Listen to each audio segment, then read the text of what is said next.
So Romanticism and Gothicism as literary tools are very humanistic. And so there are some very humanistic themes in the stories that we read in this episode. Both of them contain discussion of self-harm and suicide. So we want to issue this as a trigger warning.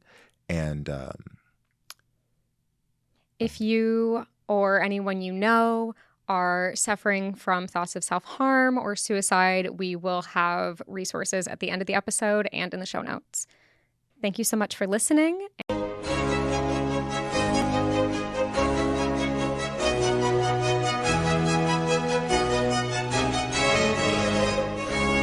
hi, my name is Drew. I'm a sociologist. I'm Kate. I'm a media production specialist. And welcome to, is this the last episode of season 1? This is the season 1 finale. Welcome to the season 1 finale of Everyone Should Read.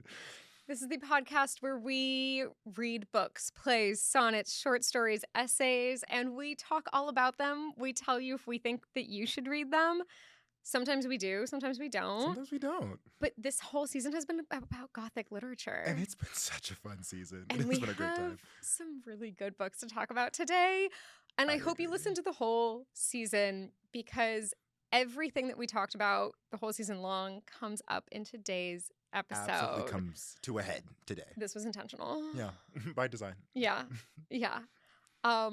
We've had wonderful reviews and lovely comments, and thank you all so much for watching and listening. This is the only episode that we are recording that we didn't record in advance. Yeah. The debut has come and gone. It is already out. And this is the last episode that we are recording of season 1 after season 1 has been given to everyone. And the reception has been amazing. It's been so lovely. Thank you all so much for the support. It's been so wonderful. We're so grateful. And it was crazy of us to record the entire season except for this episode before we launched. Yeah. Because if it had gone badly, then we would be feeling really down for this recording. Yeah. But no, it's been so lovely, so supportive. And we are so excited for the next couple of seasons. We have a lot of fun things coming up. We're so excited. We are listening to what everyone is saying. We are seeing what you're suggesting. We are trying to factor them into our reasoning process. Yeah. And people have asked us for book lists. And here's the thing about a book list. Right.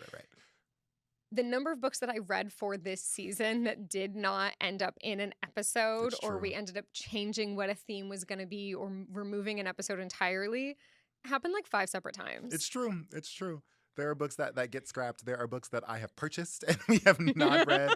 There are some that I ended up reading anyway, even after we scrapped it, because it's so good. Yes. But it's a very organic process. Yes. And so things are slot off all the time. Things move around. And so what we don't want to do is give you a reading list and then not give you an episode. And stab you in the back about it. Yeah. But The House of Usher, Carmilla. Yeah. Hill House. Weep Woman Weep was one of mine. The Gin Waits 100 Years. Yep. All of those were on my list, and I have scripts written for all of them. We might get to them eventually. I would love to talk more about all of them. Absolutely. But frankly, we didn't know if we were going to have time or if anyone would listen. So thank you for listening. We're so excited, and season 2 is going to be twice as long. It's going to be and the books that we tentatively have on board for season 2, I am really, really excited about. I don't want to say the name of the season yet. We have some stuff coming. We will eventually announce it, but it should be coming in a couple months. Yeah. We do have some interstitial and bonus episodes coming in the meantime, so look out for those. You won't be missing us too long. We'll be around. We'll stay around. But today, final 2 Gothic stories that we are bringing you are The Picture of Dorian Gray and The Case of Dr. Jekyll and Mr. Hyde. I'm so excited. I love a split, a 2 worlds wrapped up in one person kind of vibe. That's just good writing. Yes. It's good writing. Today is very man versus self. Absolutely. And I'm so excited. Yeah. I believe yours was published first. It was, I believe, 1885. Yes. So let's get into it. Yeah, let's get started. So, The Case of Dr. Jekyll and Mr. Hyde. We were literally talking about this just before we came in to record today. And we were talking about how these 2 books are just our full circle moment. It definitely touches on everything that we have mentioned throughout the history of this podcast. I say history, the past couple of months. Yeah, this is like episode 8. And specifically for Gothic literature, it has all of the same tools, all of the same abstraction and mystery. The atmosphere is there, but also the interpersonal, like the internal themes are there. Mm-hmm. So the story of Dr. Jekyll and Mr. Hyde, I'm going to tell you about it. Yes. So it is everyone in the interpretations of Dr. Jekyll and Mr. Hyde, we look at them and it is always, we know at the very beginning, or at least like the first third of the story, that Dr. Jekyll and Mr. Hyde are the same person. Mm-hmm. Similar to the other books we've talked about in this podcast, the original audience had no idea. That was a surprise. That was the twist. Yes. And part of things being part of the canon of pop culture is that the spoilers are lost. Which is They're a like, bummer. Luke, I am your father moment. Like, we know who the father is. By now, for sure. Dracula, we know. Is a vampire. Yes. And Dr. Jekyll and Mr. Hyde, we know are the same person. know, but like at the characters had no idea. The original readers had no idea. I love it. And the protagonist is actually not Dr. Jekyll, because people usually think it's Dr. Jekyll and then Mr. Hyde is his evil alter ego who's trying to take over, and this is like his journey. The protagonist is a reserved and boring little lawyer man. He's really sweet. His name is Mr. Utterson, and he is the keeper of Dr. Jekyll's will. And in his will, it says that if I die, all of my belongings should go to one Mr. Hyde. And he says that if I mysteriously disappear, then all of my belongings should go to one Mr. Hyde. And Mr. Utterson, Esquire, he's like, this is terrible. And when he was presented with this will by Dr. Jekyll, he literally said to him, he was like, this is awful. These are terrible terms. I don't even know who this man is. Like, that's weird. Someone's going to kill you for the money. Like, you know, you're leaving all of your earthly possessions, all of your like title, your extraordinary.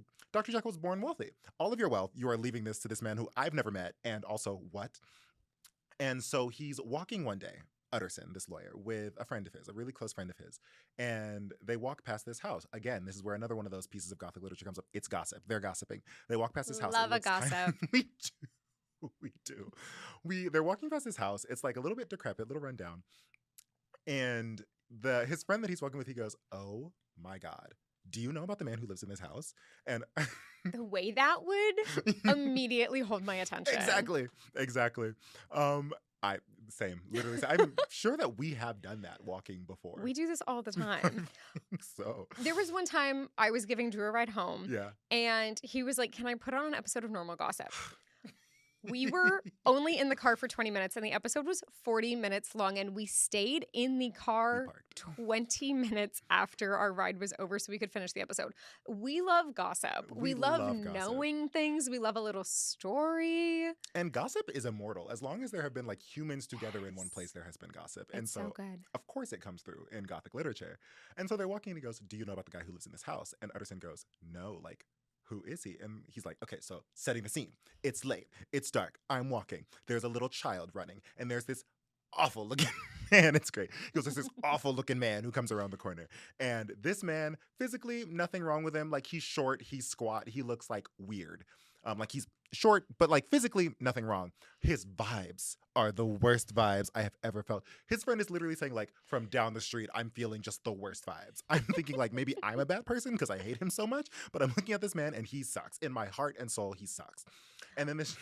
Yeah. Okay, but we talked about this earlier, where like this whole story is like being in that friend group where you know that one person who like the vibes are off and you cannot prove it, but something is wrong, and like slowly everyone else in your friend group agreeing with you that the vibes are off. That's this story. It is. And it's such a gratifying feeling. Because everyone feels it, but everyone's like, no, maybe I'm the drama. Maybe it's just me. Maybe it's just me. And then suddenly the group gets together and you're like, no, it's all of us. No, we all agree that this person's off. Something's wrong. Something's wrong and weird. Mm-hmm. And you can't prove it. But you feel it but in you your get guts. there. So... this is what happens. This guy sees Mr. Hyde walking, and there's a child, like a small child, little girl, walking down the street the opposite direction. He sees the little girl, does not stop, does not move out of the way of this little girl. I feel like every like normal, well-adjusted adult like sees a child, and like first, yeah, they're gonna move, but then second, they're gonna be like, "Where are your parents? Like, are you okay?" Mm-hmm. Mr. Hyde tramples the child. That's what he chooses to do. Insane. Just steps over her. The little girl is like lying on the ground. She's crying. She's like, "Oh my God." She's not like hurt. She's just got like, stepped on by an adult. That hurts. But she's not like wounded. She doesn't have to go to the doctor or anything. And he like leaves and he just keeps walking. And Mr. Utterson's friend, his homie, who he's walking with, he's like, so then I stop. And I'm like, you just stepped on a little girl. Like, what are you doing? Mind you, like, this is 19th century England. And like, even in like 21st century New York, someone's going to stop and say, the fuck is wrong with you? And so he's like, what are you doing? And then the girl's family comes running up and they're like, what's going on? And they pressure this man who they've only just seen, Mr. Hyde. They like pressure this man into saying like, okay, well, you owe them some damages or something. Really crazy the way vigilante justice takes place in this story, because like there is no court proceeding for this particular thing. They're just sort of like, run her some money.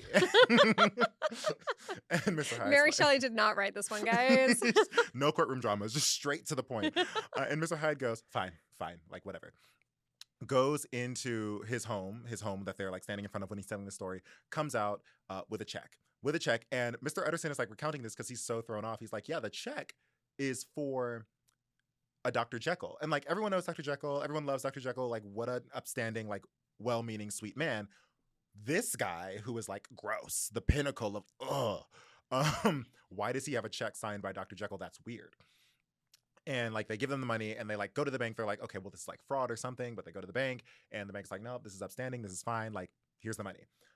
And Utterson is with his friend. He's like remembering all of this later, but Utterson is with his friend. His friend tells him this and he's like, no way. And he goes, yeah. And he lives in this house. And so then Utterson is like, oh my God, like the Mr. Hyde from the will.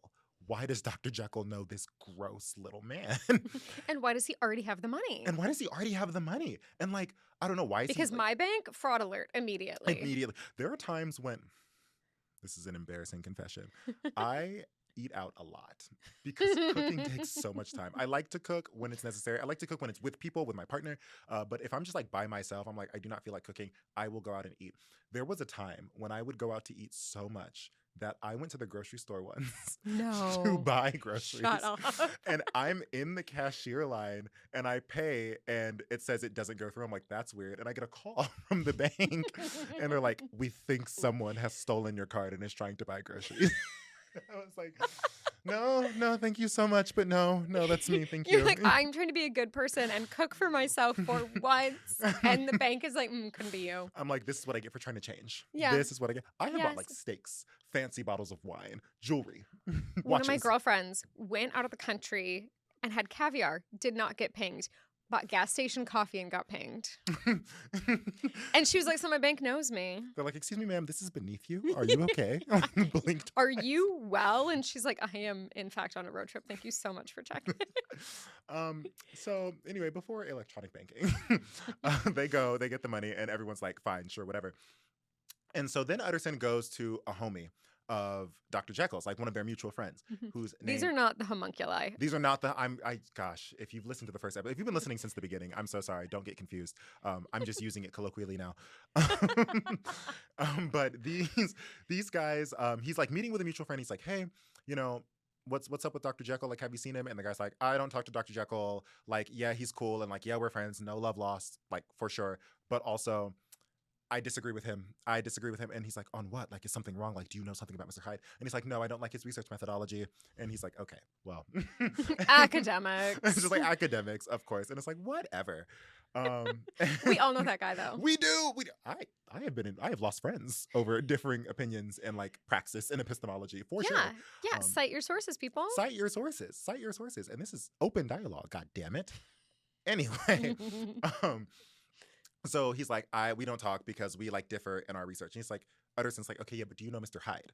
And the guy's like, no, I don't know who that is. And he's like, whatever, okay, fine. And so some time goes on, right? And he's like, okay, I really want to know who Mr. Hyde is. He goes to ask Dr. Jekyll. He's like, okay, I'm so sorry. Bringing up the will. I heard a rumor. Who is Mr. Hyde? Who is he? Like, he seems weird. And like, is he blackmailing you? Because he had like 100, or I can't remember if it's 100 or 1,000, but like we'll lowball it. But 100 pounds is still a lot in 19th century England. A lot. Yeah, we needed to inflation calculate that because that's crazy. And my inflation calculator, I think, only goes back to like 1919. So like I can't even imagine. And so he's like, no, like he's not blackmailing me. And if I don't want to talk to him anymore, like I can definitely be rid of him whenever I want. Like I'm fine. Please drop it. And Utterson's like, okay, like I'm gonna drop it, but this is really weird. Like, who is this man? He's really creepy. You're friends with him. I don't know why everyone hates him. I'm confused. So Utterson also does make a brief attempt to like go try to find Mr. Hyde. He's like, hey, are you Mr. Hyde? And Mr. Hyde is like, you know, like, that's the only way I can describe him. He's like rude, he's slovenly, he's like inspires this hatred and disgust. And Mr. Utterson is like, okay, you know what? I don't want to know. Like, I'm a lawyer. I'm just gonna mind my business. Like, professional mind my business here. And so then, like, some time goes by, like a year goes by, and another one of his clients, he's been knighted by the monarchy. Oh, You know, okay. Sir Daniel, I think Carew, Sir Daniel Carew, or starts with a D, Sir Carew. We'll focus on Sir Carew, and he's like, hey, Sir Carew's dead. Someone's like, Sir Carew's dead. And he's like, that's one of my clients. Like, my client is dead. And a servant saw Mr. Carew walking, saw Mr. Hyde beat him to death with a cane. Stop. Yeah, I know. No, I know. Saw Mr. Hyde beat him to death with a cane, contacts the police. And so the police like bring in Mr. Utterson and they're like, hey, you know, this is one of your clients. Do you know him? Like, what's going on? Like, who is Mr. Hyde? Like, rumors has it like, you know, a Mr. Hyde. And Mr. Utterson's like, yeah, I know Mr. Hyde. Like, this is weird. Okay. And he's the worst. And he's the worst. And he sucks. And like, he murdered someone. And they're like, yeah, he murdered someone. And so they're like, they're like looking for him, can't find him. They go to Dr. Jekyll and they're like, hey, like, are you hiding a murderer? Is he blackmailing you? Is he going to kill you? What's going on? Dr. Jekyll's like, I'm so sorry. Like, I cannot believe this. Like, don't worry. I've washed my hands of him. Here, I have this letter, which we were talking about this earlier. In Gothic literature, like, you got a letter, and that's, like, as good as scripture. The from power on of a high. letter. It's in writing, so it must be true. Insane. And they, like, believe it, too. He's like, I've got this letter. He says, like, we'll never see him again. He says he's, like, disappearing. No one will find him. He'll never bother us again. And they're like, well, if it's in the letter. Meanwhile, my great-grandmother's name is written incorrectly at the records of Ellis Island. You know what I mean? Like, why are we just trusting these things? Like, I swear. I wonder if that's how so much of, like, culture gets muddied and things like that. Like, we have now the immortal digital footprint, and then there was, of course, the, like, extremely mortal, just, like, last 30 years, maybe, written footprint, but that had so much time, or so much weight at the time.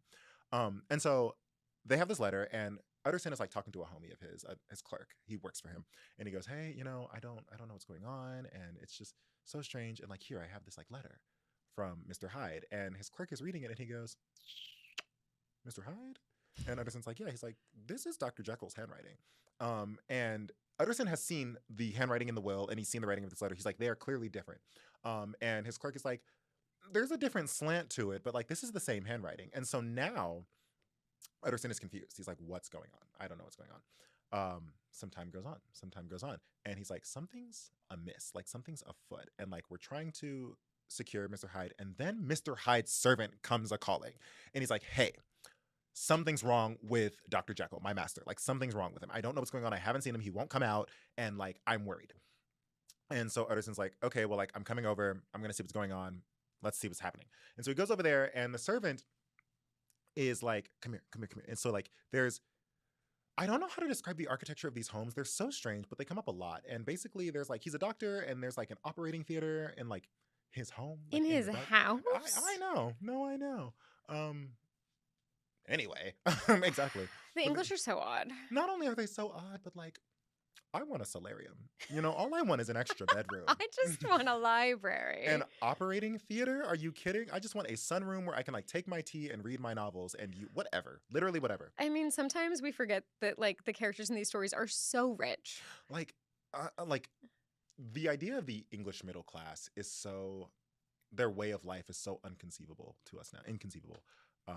Well, especially now. Like the idea of like someone saying like, oh, well, you know, like, I don't have a lot of money. I do have like 2 lifelong servants, but like, I'm not wealthy. And it's like, okay, well, that did not translate. Well, and so like the English class system is so different from what we have here in the States that like it does lend itself to confusion for a lot of readers. Absolutely. Because they have like lords. Right. And that is a class that you can't break into. Yeah. And so like the working men who have enormous sums of money are never going to be considered or treated like the aristocracy, no matter how much money or more money they might have. So they're fixed in the middle. Because they work. Right.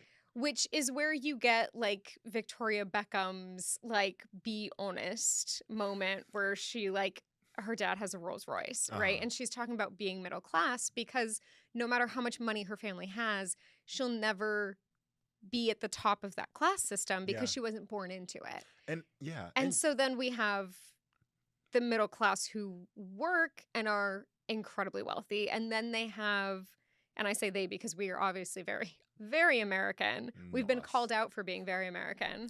And No. I'm fine with that. Deeply fine with that. This is, again, I remind you, like, I am currently applying to doctoral programs. My research is in American identity formation. Fight me with your hands. For those of you who have never seen Drew stand up, Drew, how tall are you? I am 6 feet tall, roughly 200 pounds or approaching 200 pounds.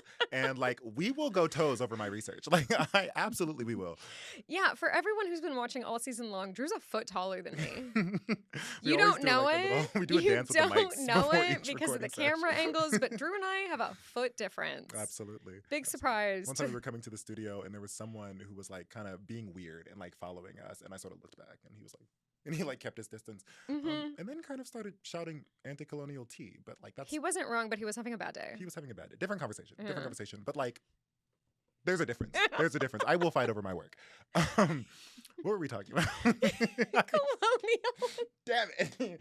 Oh, right. The English caste system. The English caste system, and then it got to colonialism, and like Um, nothing makes me more rah-rah American than British people coming after Americans. I like swear to God. I swear 9 to times God. out of 10, I'm so embarrassed by my country, and then you come for me, and I'm like, no, You're I'll like, beat up that actually, pickpocket. like, I Don't take try it. me. Happily throw him down some stairs.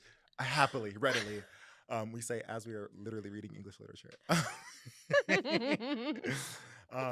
We can talk about that. That's a different. Find us on TikTok. But we'll talk about that. More. Yeah. That's where you'll get the Yeah, extra when bonus we say content. we have bonus content coming, we mean it. We're having so much fun with this.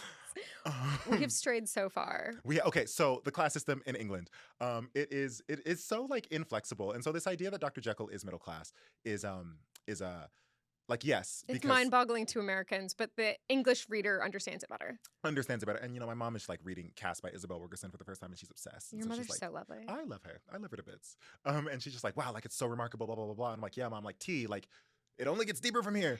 She loves a footnote now. Don't But we all? yes. So Utterson's in the home. The servant is like, hey, like knockety knockety. He like knocks on the door and he's like, hey, Utterson's here to see you. And he tells Utterson to be quiet. And this voice comes out and he's like, I'm not in. Tell him he can't see me. Like I'm not available. And he looks at Utterson and he goes, does that sound like Dr. Jekyll? Does that sound like my master? He doesn't say Dr. Jekyll. He says, does that sound like my master? And Utterson's like, no, it doesn't. And he's like, exactly. And then Utterson's like, maybe he's sick. And the butler is like, no. Like I've served him for 20 years. Like this is my lot in life. Like I know his voice. You think I don't know his voice? And they're like, okay, something's wrong. Basically, it comes to a head. He shows him this note. He says, hey, he's apparently looking for this particular drug. He's like been sending me on these frantic errands all over the place, like looking for this drug. I have not seen him in that time. I don't know what's going on. He reads the note and it says, hey, he went to a pharmacist. He's like, the drug you sent me is like not of the right cut. Like it doesn't have what I'm looking for. Find that batch that you had before. It's urgent. Like this sucks. The pharmacist got angry when he gave it to him because it was insulting. And so he threw it back. That's the only way that the butler was able to read this note.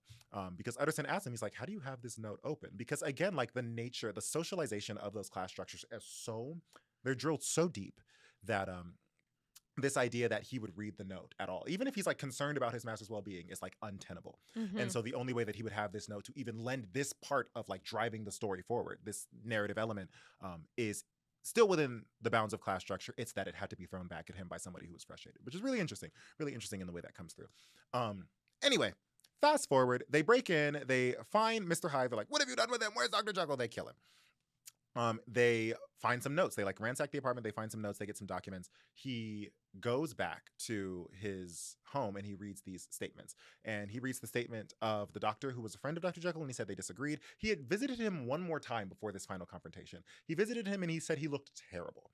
He was like, he looks really bad. He looks like he's in shock. Like he looks aged. His hair is disheveled. He does not look composed. This is one of those classic Gothic moments where someone is in fact dying of shock. And so he like gives him a statement, and then 3 days later he dies. And he has the statement. He has not opened it. And he gets the statements from Dr. Jekyll's home, and he brings those home. He reads all of the statements together. He reads the statement of the doctor, and he says to him, he's like, hey, I need you to get me like this particular concoction of materials. Like I need this, and I need you to give them to my colleague, Mr. Hyde. Okay. And the doctor writes this statement where he's like, yeah, Mr. Hyde came here and he was being really weird. He was really rude. He took the concoction and he had the concoction. He said, are you I know you're curious. I know you're dying of curiosity. Like, will you just let me have this, or do you want to see what happens next? And the doctor's like, well, I have to see what happens next. And he drinks it and he turns into Dr. Jekyll. And the guy is like so freaked out by this. He's so freaked out by this that gives them the shock that will eventually kill him, right? And then, so he reads this statement, pretty solid. And then he reads Dr. Jekyll's statement and he's like, basically, I've been dabbling in the transcendentalist science, alchemy. Same thing as Victor. It's like, I've been dabbling in alchemy. I'm doing the research and like I figured out a way to distill my evil, my hedonistic, my vile desires for my regular self. The author does not elaborate on what these vile desires are. It's left so vague. Okay, RLS. Like, classically Gothic, of course. Yeah. Like, yeah, of course things are left to the imagination. And yeah, it's the not knowing that makes people so uncomfortable and all of these things. Also, for posterity, I'm grateful because it leaves a lot of room for interpretation. And you can sort of make those desires whatever they are. I always kind of, again, we were talking about this, I always kind of advocate for a fun retelling of this. I need like the sort of super Victorian, reserved, subdued Gothic interpretation of the evils of homosexuality. And I want Mr. Hyde to just be like a drag queen. I feel like that would be so fun, like as a critique of these the posterity of these stories. I think in a contemporary setting it doesn't work as well because we are already dealing with the sort of villainization of drag queens. But like I think a Disney-esque satirical character, because we love the villains, we love Jafar, we love Ursula, we love Scar, and I kind of want to see that brought back, and I would love to see it in like a Dr. Jekyll, Mr. Hyde kind of take. I mean, there is a musical. There is, and it's good, he's still like heterosexual and kind of like, well, not kind of, he assaults a woman, like he's awful. So they take it in the wrong direction. But in this story, he basically reads it and he says, you know, I've been able to separate my like base desires, which are obscure, and they manifest as this other character. His name is Mr. Hyde. And because I have been suppressing them for so long, he is stunted. Like he's not strong. He's not big and strong like me. And so he spends a lot of time just sort of stepping in and out of this character. He's like, this is an entirely different person. Forensic science does not exist. Handwriting analysis does not exist. Like, this is functionally a different person. Whatever he does, I cannot be held responsible for. But as he indulges in that more, because he's indulging in that side of himself, that creature, that entity grows and grows and grows. And soon they're sort of being like fed. It's like beloved. Fed. It's like oh, that's so tea. Oh, you ate that so bad. Absolutely. Have I been sitting on that all day? Yeah. Have yeah, you? I have. Oh, and I fear. Perfect deployment. 10 out of 10, no notes. Thank you. Nan, one note. But so he's feeding it. And of course, this is a conversation about like, you know, the stringent social order of the time and like what you must repress.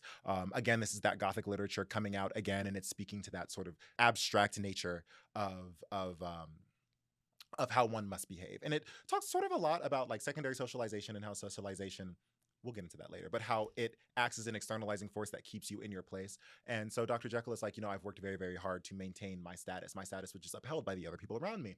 And so in that way, like this version of myself is entirely separate. But when he steps into that version of himself, he feels that he can lean into it. But in that way, he feeds that version of himself until he doesn't need the drug and he just sort of starts slipping into Mr. Hyde. So now there's this battle because they are both evenly matched, sharing the same body. And interestingly, Mr. Hyde is the distillation of all of his what he calls evil, like just pure evil. But the Dr. Jekyll is the self. It is the self that what Freud would call is the ego, as it is like a fusion of the superego, which is the social aspect, and the id, which is the human aspect, where they meet in the middle to form the presented self and the performed self. And Dr. Jekyll is the ego, but Mr. Hyde is like the id, the evil id. There is no like pure good version of himself that comes as a foil to Mr. Hyde. And so that's really interesting. And he doesn't understand why that happens. And he also says, like, as I continue this research and this exploration, I know people will outstrip me. I know there is more to be said about the divisions of human nature that I am only just towing the line of. Crazy statement. Like, so good. And like such a, not even like a throwaway, like it's in there and it holds a pretty hefty place, but it's near the end of the book, you know, and it's in one line in his recount. I'm like, like, okay. But so basically he's like, you know, he starts slipping back and forth between the two, and then he realizes that he can't transform back into Dr. Jekyll. Terrifying. You know, he's like fallen so far into this. He's like, you know, I have to take like really potent versions of the drug to change back. The color change is not happening the way it's supposed to. Like the chemical reaction isn't occurring. And like, basically I have learned that in that first collection of materials, alchemical materials that I used, there was some impurity that enabled me to make the change in the first place. And I don't know what that impurity was. And all of the other versions do not contain that impurity. I'm stuck like this. And that's how he dies. He literally says, like, this is the end. And if Mr. Hyde, like, transforms while I'm writing this, he will destroy it because he hates me. But he also fears me because if I kill myself, we're both dead. And so he hates me a lot. And he's coming, and I can feel him coming. I'm going to finish this message. I cannot dawdle. I'm going to wrap it up. I'm going to hide it.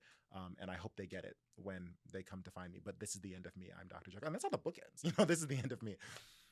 So I like this version. I like this version a lot. I really, really like this version. I like it better than the adaptations. That's Dr. Jekyll and Mr. Hyde. I love it. Yeah, it's I great. love it. It's really good.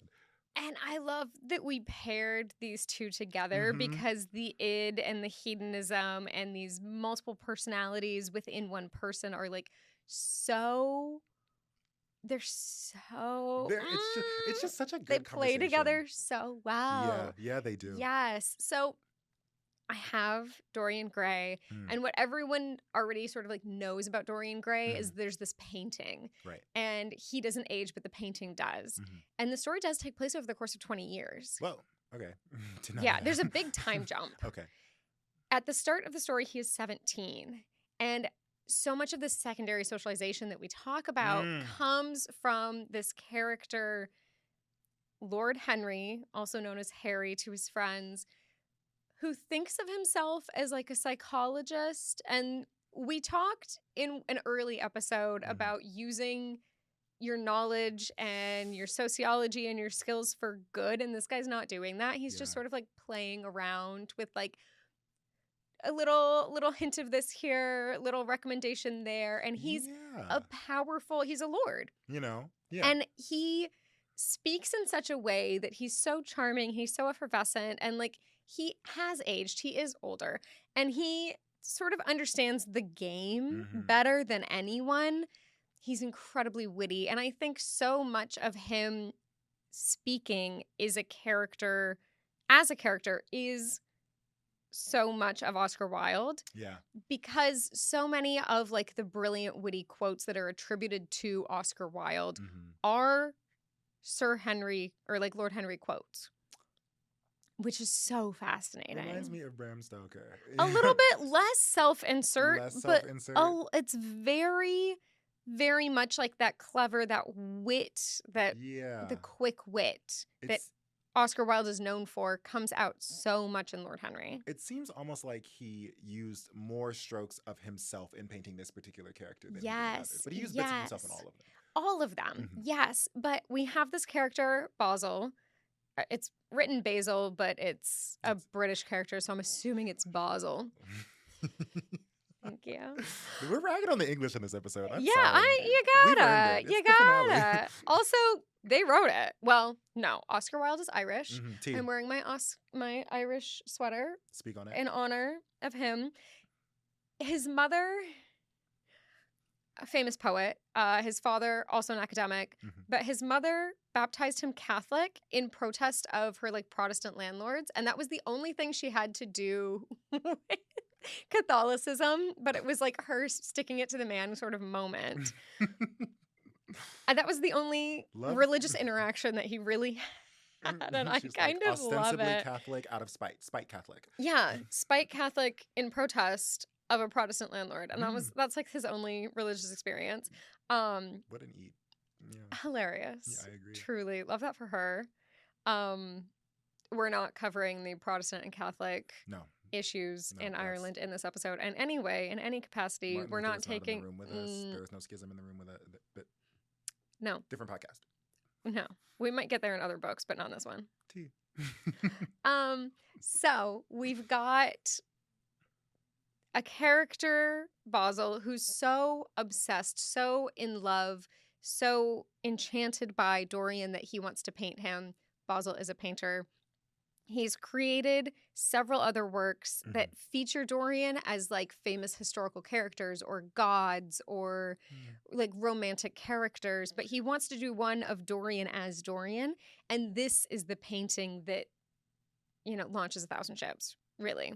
It is where the story begins. It's where it starts. And Henry is there and Basil's like, I want you to leave. I don't want you to meet Dorian. You're going to corrupt him. And that is all Henry needed to be like, I'm definitely staying. I'm going to correct him. I need to meet this boy. I need to see what's going on.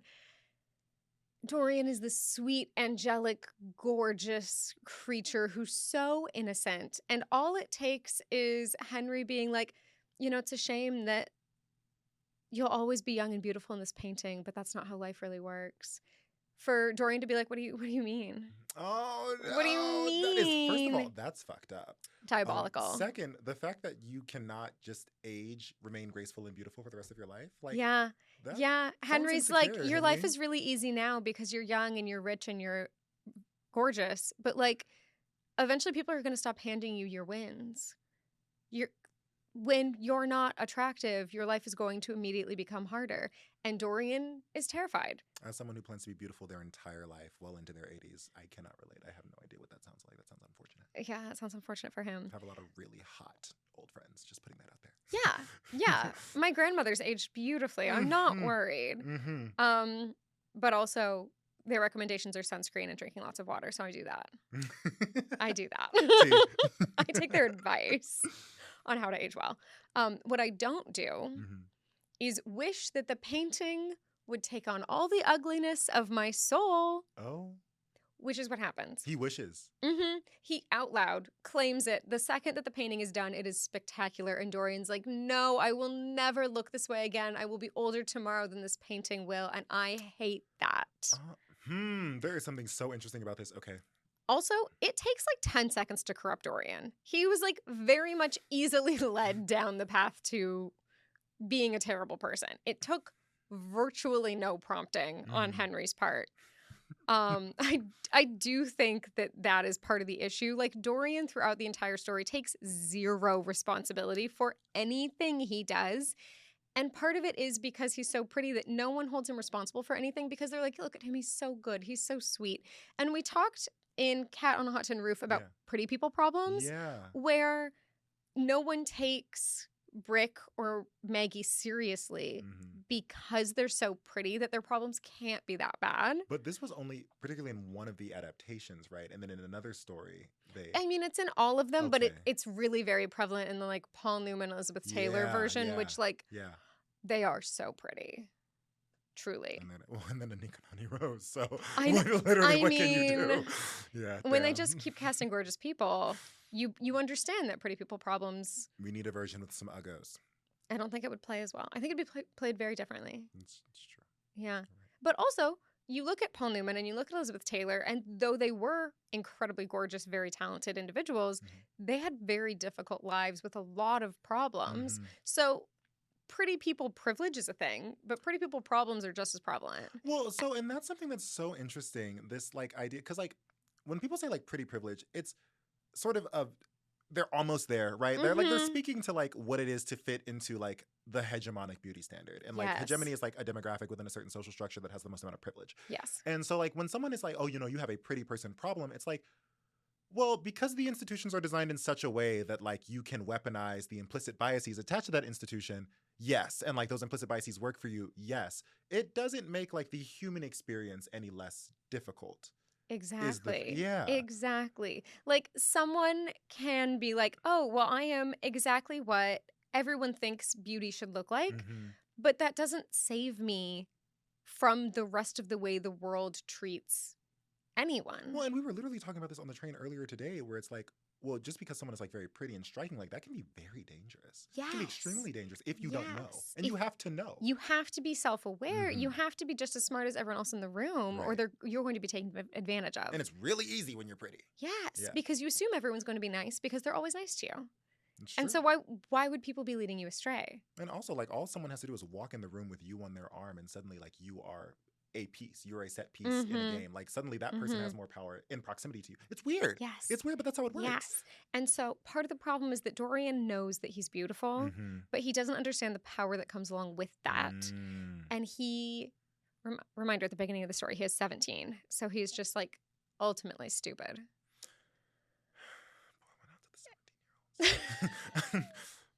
No. Actually, they don't get one. No. And I mean, your brain's not even done developing until you're 25, right? But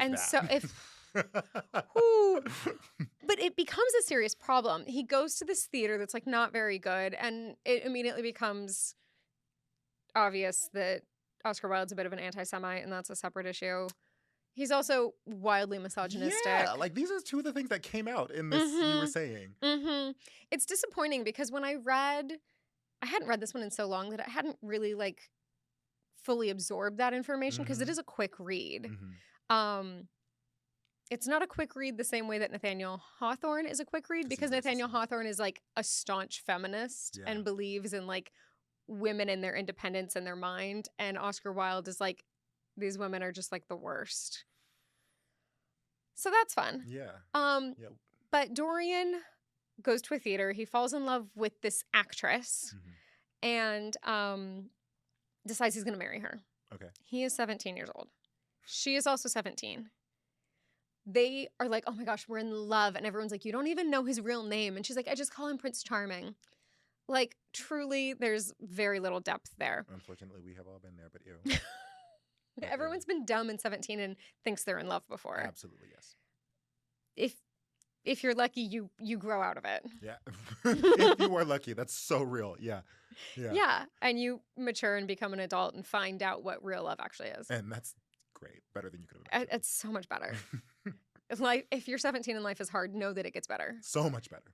If someone tells you that high school is like the epitome of like, oh my gosh, this is the best it ever gets, know that their life is very difficult. Yeah, kind of get away from that person. Yeah, that is... Go somewhere else. Yeah, they're bad news bears. So Dorian's like, I want to introduce my friends Harry and Basil to this girl. Okay. Because I'm going to marry her. And they're all like, don't marry her. This is a bad idea.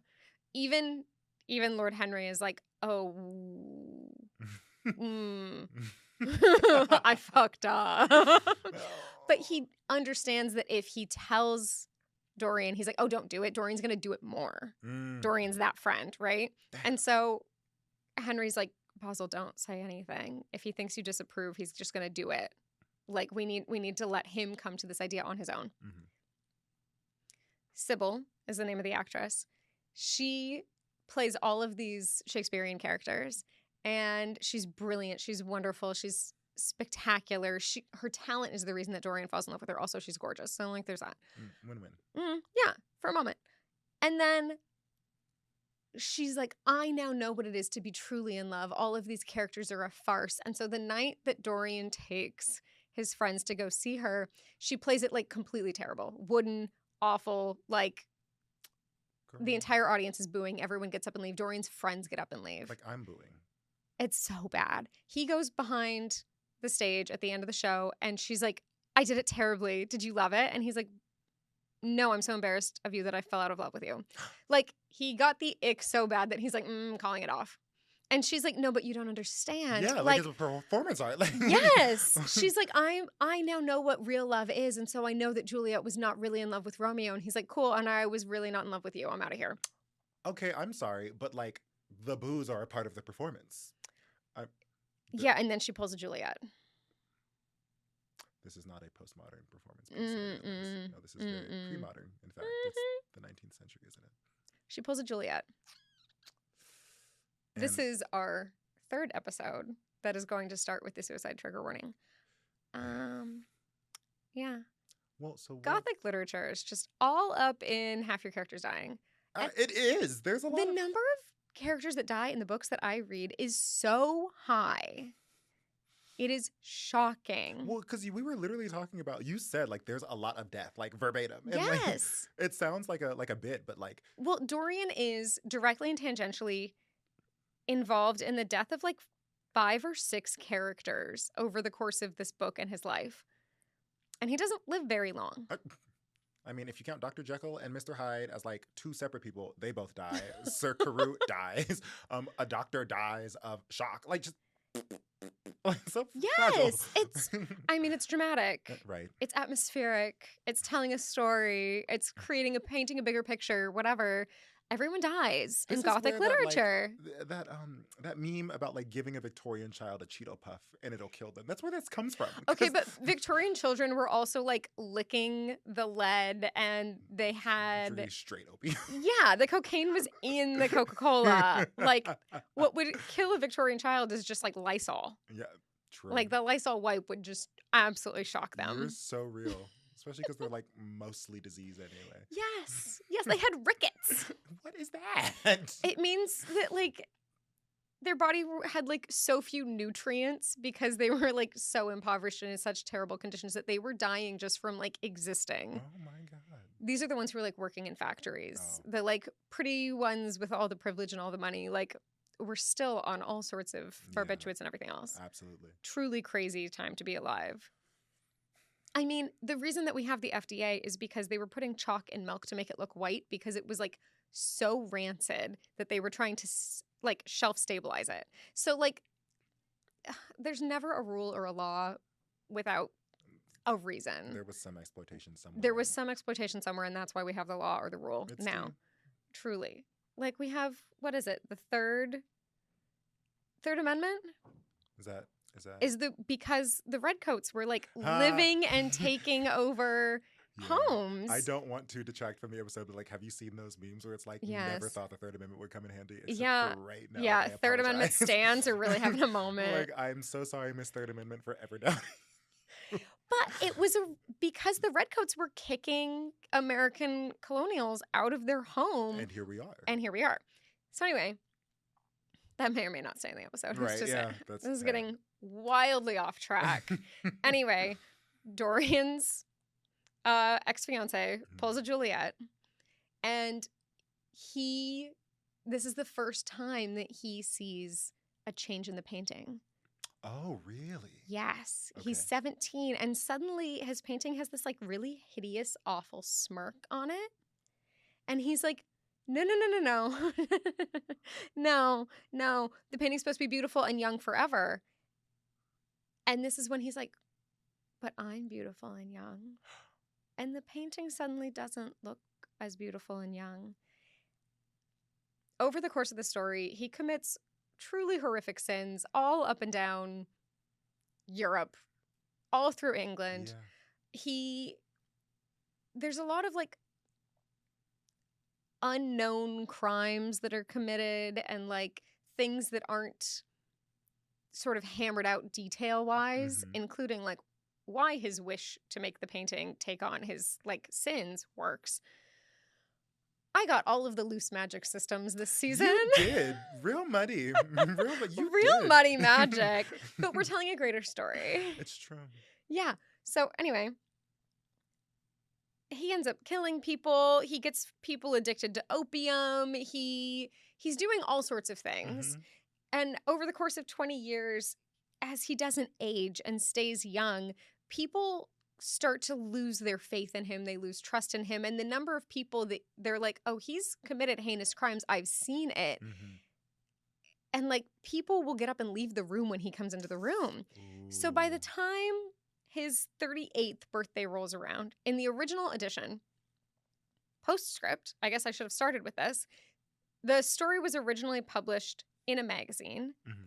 And then it was published again as a novel with 6 additional chapters added. The original publication was so gay. How gay was it? So gay that it was used as evidence in the trial against Oscar Wilde to prove that he was a homosexual.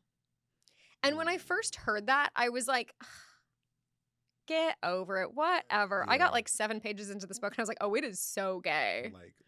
Like judicially gay. Like, truly proven in court gay. Like, indictably gay. So anyway, the revision that Oscar Wilde did for the second print for the novel tried to make it less gay. Still gay. Still gay? Hot dog. But the initial publication, crazy. How much, like, Basil was really in love with Dorian. You know, because, and how much he idolized him. And then there's all sorts of, like, we don't know why all these young men are so close with Dorian and then, like, fall out of favor, stop being friends, or suddenly leave when he enters the room. Like, it's not explicitly discussed because, again, it was illegal in England at the time. But then there's, like, women that claim that he got them hooked on opium and all sorts of other things. And Dorian engages in murder and blackmail and is the reason that multiple people end their own lives and all sorts of things over the course of the story. What a terrible young man. Okay. Yeah. And all the while, the only friend that he really maintains is Lord Henry. And Lord Henry at one point refers to himself as the creator and Dorian as the created, but he says that, like, the creation was born too early.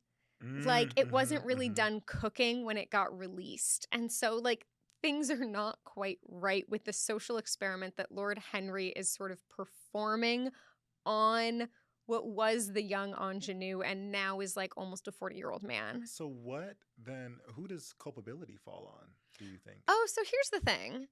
I think you should take ownership of the crimes that you commit. T. Yeah. And all of his other friends were like, hey, you're doing bad things. And he's like, no, I'm not. Lord Henry said that it's fine, so it must be fine. He's so smart. He's so wise. It's like they all went to Oxford. Like please. They were all educated at the same academy. Why are you taking one man's word over everyone else's? Is it because he's allowing you to justify your poor behavior? Right. Yeah. So, like, when Sybil dies, when all these other characters die, and so many people die, but I don't want to give spoilers because so much of, like, what people know about the story is just the portrait changing. I want people to read the book, and I want them to get out of it, like, the shock of all of these other characters and what happens. So many trigger warnings. Oh my gosh. But truly a wild story. Well, so, I mean, even just thinking, one of my favorite things about, like, a good story is, like, how flexible and pliable it is. Yes. Like, well, and Dorian is the id of that ego. Right. He is the id. Yes. Yeah. Right? Like, we talk about, and Oscar Wilde, brilliant author that he is, so witty, so clever. I mean, he's, like, directly quoting Dante, but he's also talking about hedonism being the opposite of Puritanism, which, if you want to talk about Puritanism, go back to our episode with the Scarlet Letter, because we get way into that. Ichabod Crane, yes, Sleepy Hollow, all of that. We talk about how Puritanism came. They were these people who left England in the 1600s, and they were like, England is too hedonistic. So repressive they were. They were, like, yes. very, like, self-contained, well, very repressive. And at the time that this is written, Puritanism is sort of becoming in vogue in England. And there's this argument for hedonism as, like, the opposite of that, as giving in rather than being constrained. Which is in keeping with the Gothic theme. Truly. Yes. It's fighting against nature and culture. But then you have these characters who just, like, take it too far, who it's not like, oh, well, I think that I should be able to live a passionate life. It's like, I think that I should be able to commit crimes and get away with it.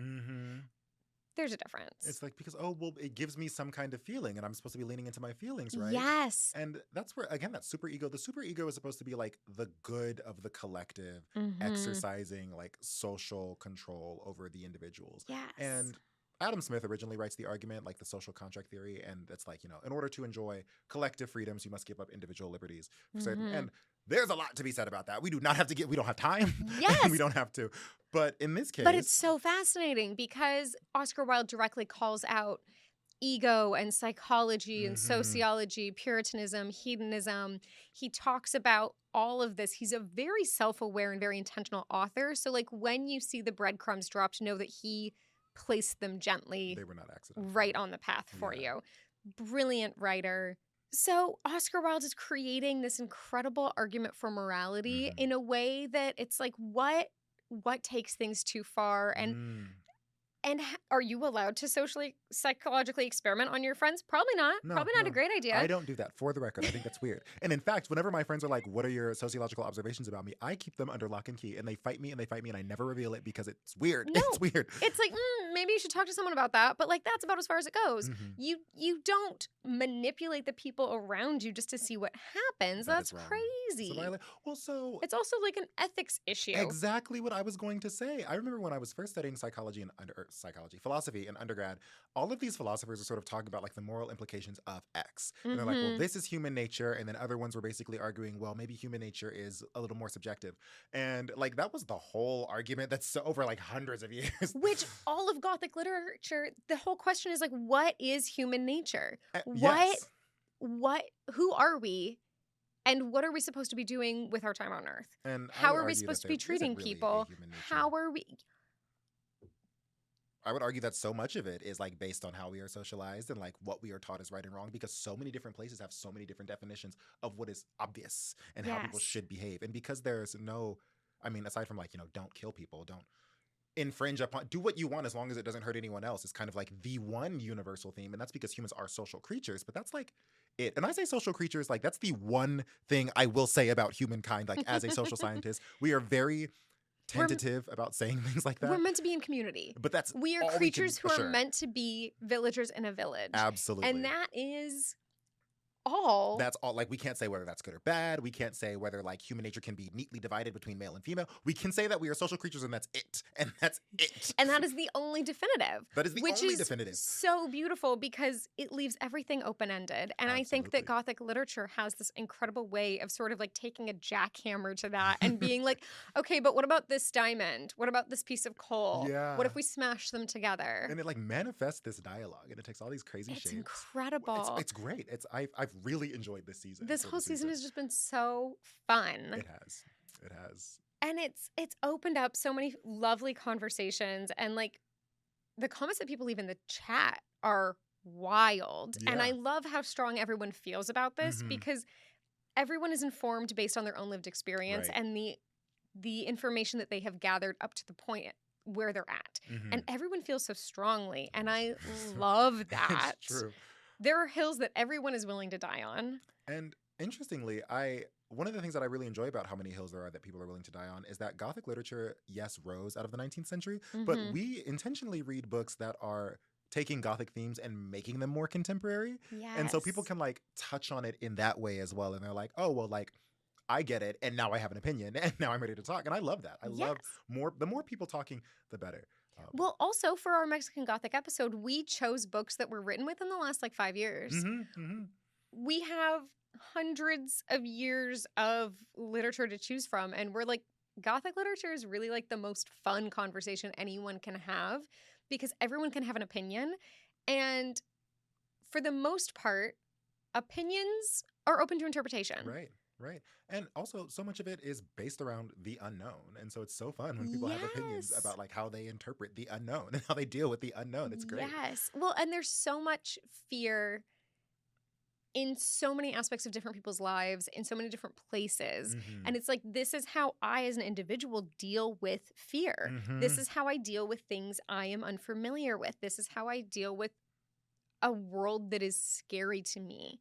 And we talk about all of the different man versus nature, man versus self, city versus country, rural versus urban. Cosmopolitan even. Yes, and we have, you know, colonists versus indigeneity. And we have all of these different conversations. And that's just one genre of literature. Hot dog, you know, that's the best part. It's just one genre. Oh my gosh. I just know we're gonna have so much fun as this goes on. And I don't know how much time we have left. One of the things that I'm really enjoying also though is that starting with Gothic literature, I think was a great choice. Thank you. Because it was Kate's idea. Because moving forward, it really opens up a broader conversation about what constitutes sort of classic literature in general. Yes. You know, and it's like what made it a classic and like who was controlling the mechanisms of printing and buying and distribution and like whose opinions mattered more and like why does that make it a classic? Why was it taught? Who decided that it was taught this way? And since Gothicism starts with like asking questions of everything, like, you know, nothing is taken for granted. Yes. It opens up a lot of room for literary conversation. So this was a great like foundational episode or season. I think that was just no notes. Thank you. I'll drink to Kate. Thank you. Oh my gosh. And I'm just so glad that when I asked, you said yes. And it was funny too, because like I was at work when you asked. Yeah. You like came in and you're like, we should start a podcast. And I was like, what? Well, and this idea came from, we should probably tell everyone that this idea came from, I was having a conversation with one of my girlfriends and her daughter who is middle grade but reading at a high level. And you and I were both that child. Those same kids, a lot of our friends were that child. And my friend was that child. And because my friend was that child, she knows what can happen. And what can happen is children will read things because they are told it's a classic. Right.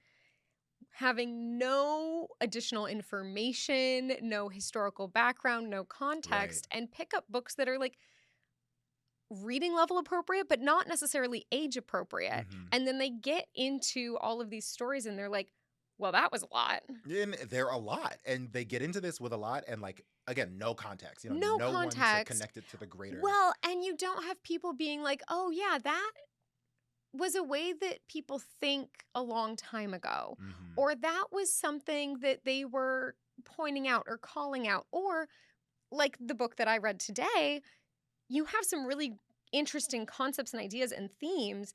But if someone doesn't tell you, like, hey, the misogyny and the anti-Semitism and like all of like the morality issues, like there's a lot going on You there. end up just You're lauding like, it as a oh, classic, well, yeah. I guess it's a classic. This is the way that we should just take it at face value. And that is the problem, I think, with also the reproduction of culture. If you take something the way you receive it, don't ask any questions, don't try to expand the context in which you received it, and then you say, well, they told me this was a classic, and so I'm telling you that it's a classic. And then if somebody's like, well, let's critique the classic, suddenly it's like an attack on you, and it's an attack on the person who gave it to you. And the establishment. And your relationship to the text, and then it gets Yes. weird. But, like, nuance is not a danger. Nuance Like, is vital. It's, like, so necessary. If and it you don't helps it understand evolve. why something is important or why someone read it or wanted to teach it, Right. you miss a large portion of the value in the text And or the lack of value. absolutely. And so my friend came to me and she's like, a lot of the things that are age appropriate for my daughter Mhm. are really below the reading level. And the reading level are not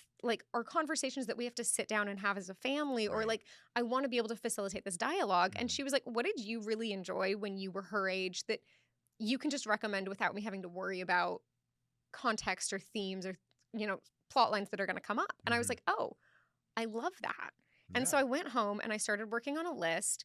And then I was like, well, and then what's another list of books that like would be good to have a conversation about? And then I came to you and I was like, what did you read? What did you enjoy? Ooh. And this list has like hundreds of books on it. It's getting so big. And we were having such fun conversations while we were creating this list and coming up with things. And both of our partners were like, you guys should do a podcast. And we're like, oh my God, that's hilarious. You're like, ha ha ha.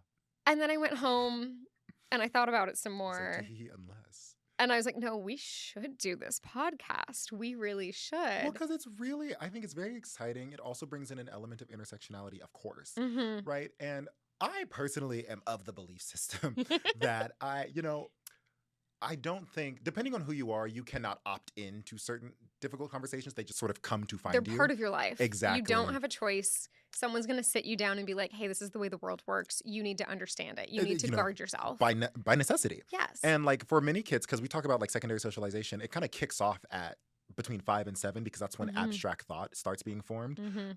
It's when you develop a conscience. And for some kids, by the time they can develop a conscience or abstract thought, like that conscience also manifests as like W.E.B. Du Bois's double consciousness. And you have to locate your identity in the context of how other people view you Yes. as well. And I think that's really interesting. Yes. So I'm all about like, if a kid is reading at an advanced level and they really want to read 1984, I'm like, here's the book. This is a critique on the Cold War. And here's the Cold War. And this is the Soviets. But and, also the way that he treats women is deplorable. And we Exactly. you need to understand that. And right? like, this is how all of these things work together. And then the kid ends up being like, this is a lot. And I'm like, you asked. You're here. Yes. But also, like, I've had my Goodreads since I was very young. Mhm. And I went back and I, like, Crime and Punishment, 1 star. Did you give it 1 star? I gave it 1 star.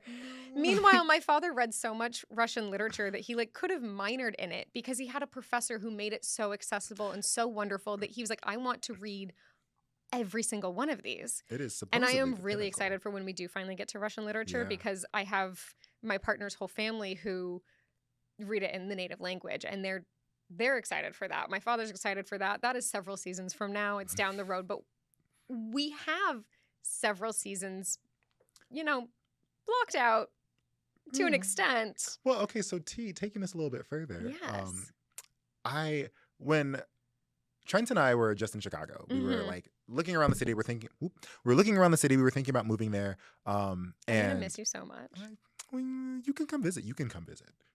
You should. He's come been trying to visit. convince me to move with him, and it's just I'm not trying to happened. convince so many people to come to Chicago with me. But we were there, and we were at this bookshop. It was a used bookstore, and the woman who worked there, the owner and proprietor of the bookshop, she was Yeah. awesome. I liked her a lot. And we got to yapping. I don't want to like drop the name of the bookstore or the name of the person because I'm about to say something not controversial, but kind of funny.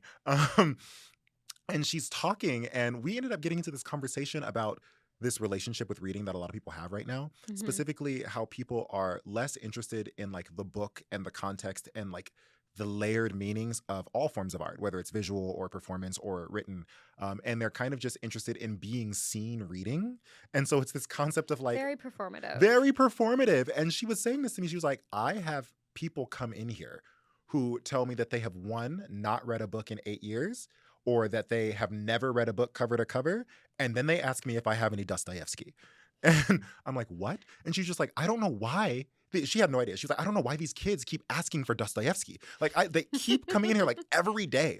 And like, she was near one of the many universities in Chicago. And one of the students comes in from this university, and she's like, I've got all these young kids who like had this really weird relationship with learning and this really weird relationship with like tests. And it was all sort of numbers and positivistic. And they didn't really care about like the meaningful relationship. And they come in here and they ask me for these like really difficult books. And they're like, oh, well, somebody said I should read Dostoevsky. And she's like, who told you that, and do they hate you?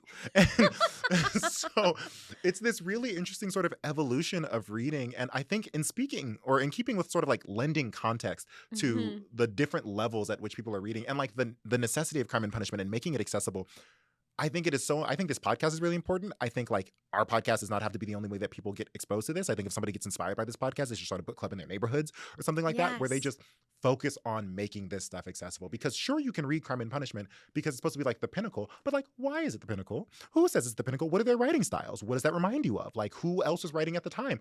Yes. There's so much to be said about like the beauty of work. And so maybe like that Dostoevsky may go from being 1 star to 5 stars, but like, please, like the Dostoevsky I itself. did read it when I was like 12. You know, and that's the thing. And I did not have appropriate context, but also I'm like, this guy, he needs to get over himself. 12-year-old me did not have a lot of sympathy for other people. Hey, you know, I still don't have. I read a lot of writers who are just so self-insistent. I'm like, can you please move on? Like, can we keep it going? Like, they just love to read their own words sometimes. It kills me. Yeah, well, I mean, we talked about Oscar Wilde loving everyone knowing how witty he was. Right. And there are whole chapters where you're like, okay, we can just, it's a repartee. The plot is not moving along. He Right. just likes people to know that he knows about things that make him seem cultured. And that's fine. I mean, yeah, Oscar Wilde versus a 21st century HarperCollins editor. Would love to see it. Fight to the death. You know? He comes in here with 100 commas in one period. And they come in with a single red pen and a printed copy. And they're like, okay, let's do this. Love to see it. I would. I think, is this the end of This is the Season end 1? of season 1. Well, this has been great. This has been so much fun. I've had, yeah.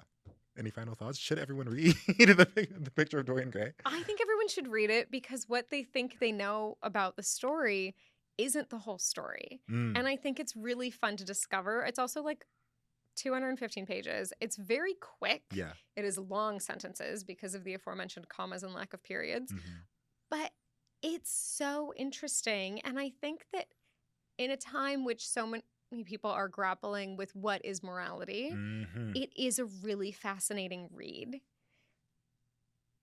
It's just fun. Yeah. It's It a little sounds fun. dark. I'm going to It comes with trigger warnings, but it is a good book. Mhm. And it's his only novel.